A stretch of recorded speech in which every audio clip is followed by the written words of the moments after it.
Dear students, लोक प्रशासन की कक्षा में आपका स्वागत है। हम लोग भारतीय प्रशासन का विकास का अध्ययन कर रहे थे। उसके तहत हम लोगों ने प्राचीन भारत में भारतीय प्रशासन का विकास किस प्रकार हुआ, उसके पश्चात मौर्य काल में और गुप्त काल में, सल्तनत काल में, ये हम लोगों ने पढ़ा। और उसके पश्चात आज हम जो मुग़ल काल है उसमें क्या है, भारतीय प्रशासन का विकास किस प्रकार हुआ, इसको देखते हैं। मुग़ल काल जो है उसका आरंभ जो है 1526 में बाबर ने मुग़ल साम्राज्य की नींव डाली, उससे प्रारंभ माना जाता है। और जो मुग़ल शासन प्रणाली है वो मूलतः फ़ारसी तथा अरबी शासन व्यवस्थाओं का मिश्रण थी। अबुल फजल की जो आईन अकबरी है उसमें हमें मुग़ल काल, विशेष रूप से अकबर का जो दीर्घ शासन था, उसका विस्तृत वर्णन मिलता है। मुग़ल प्रशासन भी राजशाही व्यवस्था पर आधारित मुस्लिम राज्य था। और जो मुग़ल शहंशाह थे उनको क्या है, राज कार्यों में सहायता प्रदान करने के लिए अनेक वरिष्ठ अधिकारी नियुक्त किए जाते थे। वजीर जो हैं उसकी स्थिति प्रधानमंत्री के समान थी और दीवान उपमंत्री के रूप में कार्य करता था। प्रांतों में भी दीवान नामक अधिकारी कार्यरत था। दीवान तथा वजीर के जो पद हैं ये क्या लगभग समान प्रकृति के थे। धार्मिक कार्य जो हैं वो उलेमा के द्वारा नियंत्रित किए जाते थे। मीर बख्शी जो हैं वो सेना के जो मंत्री हैं उनको मीर बख्शी कहा जाता था। और न्यायाधीश जो हैं उनको काजी उल कज्जात कहा जाता था। मुख्य सदर जो थे वो धर्म विभाग के अधिकारी थे। मुस्तवी जो हैं वो अंकेक्षक ऑडिटर थे, जो खर्चा हुआ है उसका लेखा जोखे की जांच करते थे। और कोतवाल भी इसमें मतलब एक था पद। और वो क्या है, ये सब क्या राजधानी में ही थे। गुप्तचर जो है उसका कार्य जो है वो सवानही निकार नामक अधिकारी के द्वारा किया जाता था। और हरकारा जो थे वो क्या है, संदेशवाहक का कार्य निभाते थे, हरकारा।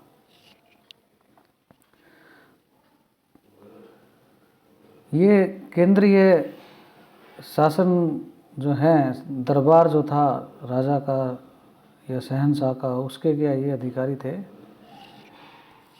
और जो प्रांत हैं उनको क्या है, सूबों में बांटा गया था। और उसका जो नियंत्रण अधिकारी है उसको सूबेदार या नाजिम कहते थे। और अकबर के शासन के दौरान 15 प्रांत थे, जिनमें से 12 प्रांत जो हैं वो उत्तर भारत में थे और 3 क्या है दक्षिण भारत में थे। सूबेदार की सहायता के लिए दीवान व बख्शी भी पदस्थापित थे। सूबे को फिर सरकार में विभाजित किया गया था और उसका जो नियंत्रण करता अधिकारी था उसको क्या है, फौजदार कहते थे। और उसके पास अमीर जो राजस्व का अधिकारी था और बितिकची जो राजस्व के कागजात से संबंधित का अधिकारी था। और खजानदार जो है वो क्या है, इसमें फौजदार के अधीन काम करते थे। सरकार को फिर क्या है, परगना या महल में विभाजित किया गया था और उसका जो अधिकारी था वो सिकदार कहलाता था। सिकदार के अधीन कानूनगो व पटवारी कार्यरत थे। और परगना जो है उसके अधीन क्या है, कुछ गांव होते थे।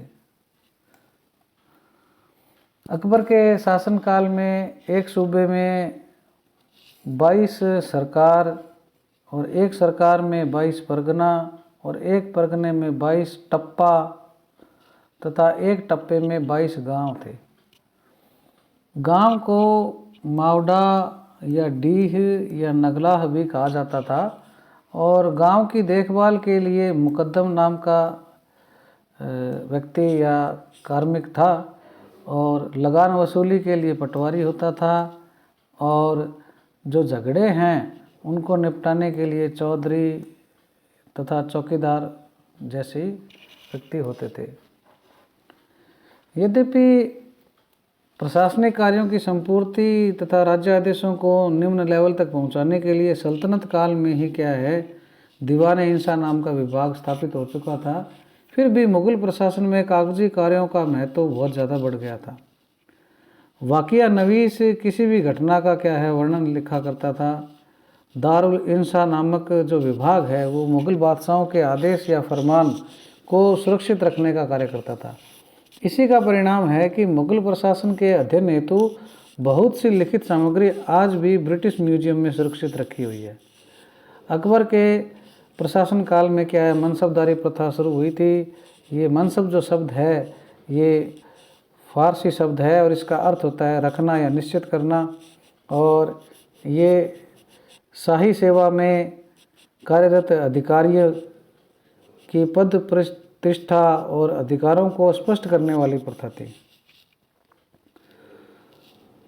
और ये 20 से लेकर 5,000 तक की मनसबदारी के 27 जो ओहदे हैं, रैंक जो हैं, वो कार्मिकों को प्रदान किए जाते थे।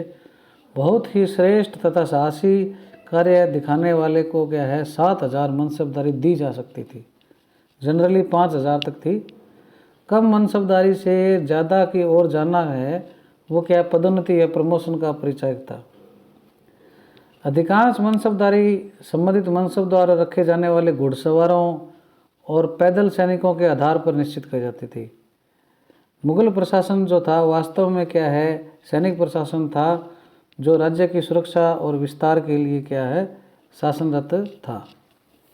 तो इस प्रकार से क्या है उसमें मनसबदारों के मतलब व्यवस्था थी, और मनसबदारों की 3 श्रेणियां होती थी, प्रथम, द्वितीय और तृतीय। और श्रेणी के हिसाब से क्या है इनको वेतन दिया जाता था दाम। उस वक्त दाम नामक सिक्का प्रचलित था, और अकबर काल में 40 दाम का क्या है 1 रुपया होता था। तो जो 20 से लेकर 5,000 तक की मनसबदारी है उसमें क्या है हर मनसबदारी की 3 श्रेणियां बनी हुई थी। जैसे 20 मनसबदारी के मनसबदार की प्रथम श्रेणी जो है उसको क्या 1,000, द्वितीय श्रेणी के 875, तृतीय श्रेणी को 750 रुपये दिए जाते थे। और जो टॉप लेवल की मनसबदारी है 5,000 वाली, उसके प्रथम श्रेणी का जो मनसबदार था उसको क्या है 2.5 लाख रुपये, और द्वितीय श्रेणी के मनसबदार को 2,42,000 रुपये, और तृतीय श्रेणी का जो मनसबदार है उसको क्या है 2,35,000 रुपये हर साल दिए जाते थे वेतन के रूप में। इसी वेतन में से वो क्या है मनसबदार अपनी सेना, घोड़े और अन्य साजो सामान की क्या है व्यवस्था करता था। हरकारा तथा साधारण सैनिक जो है घुड़सवार और जो साधारण सैनिक है उसको क्या राजखजाने में से 200 रुपया वार्षिक क्या है मिलते थे, और प्रति माह क्या है 16 रुपये 10 आने और 8 पाई मिलती थी। स्वयं का घोड़ा रखने वाले सैनिक को 25 रुपये प्रति माह दिया जाता था। मुगल काल में वेतन गणना प्राय क्या है एनुअल या वार्षिक होती थी। समय पर वेतन नहीं मिलने से बहुत सारे सैनिक क्या नौकरी छोड़कर क्या दूसरा मालिक भी ढूंढ लेते थे। अलाउद्दीन खिलजी से पहले कोई भी सुल्तान स्थायी सेना रखने की अपेक्षा स्थानीय सरदार, अमीर, जमींदार तथा सामंतों की सेना से कार्य चलाता था।